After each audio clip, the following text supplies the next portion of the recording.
Israel के कब्जे वाले गुलान हाइट्स पर लेबनानी हिजबुल्लाह ने रॉकेट से हमला किया है। इस हमले में बच्चों समेत कम से कम 12 लोगों की मौत हो गई है। इसके साथ ही कम से कम 29 लोग जख्मी हुए हैं। इजराइल ने इस हमले को हमास की तरफ से 7 अक्टूबर को किए गए हमले के बाद सबसे बड़ा हमला बताया है। इजराइल के मुताबिक लेबनान के हिजबुल्लाह ने शुमाली गुलान हाइट्स के शम्स गांव में शनिचर को रॉकेट से हमला किया।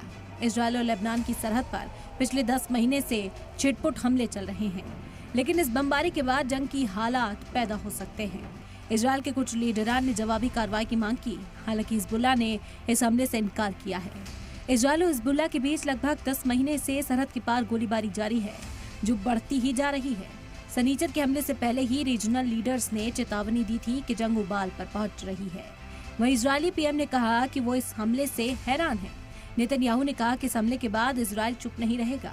वाज़ेह हो कि शुमाली गुलान हाइट्स के एक गांव मजदल शम्स में हुए हमले में कम से कम 29 लोग जख्मी हो गए, जो एक बड़े ड्रूज कम्युनिटी का घर है। गुलान हाइट्स में करीब 20,000 ड्रूज अरब रहते हैं।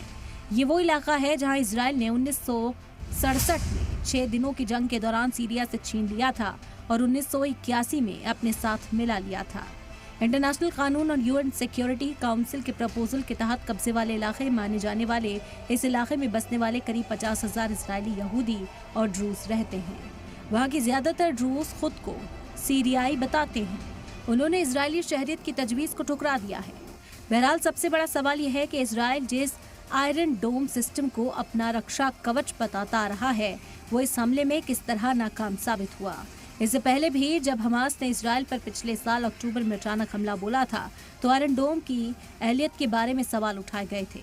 इजराइल का आयरन डोम अरबों डॉलर की लागत से बनाया गया है, मगर जब भी कोई बड़ा हमला होता है तो इसे रोकने में नाकाम दिखाई देता है।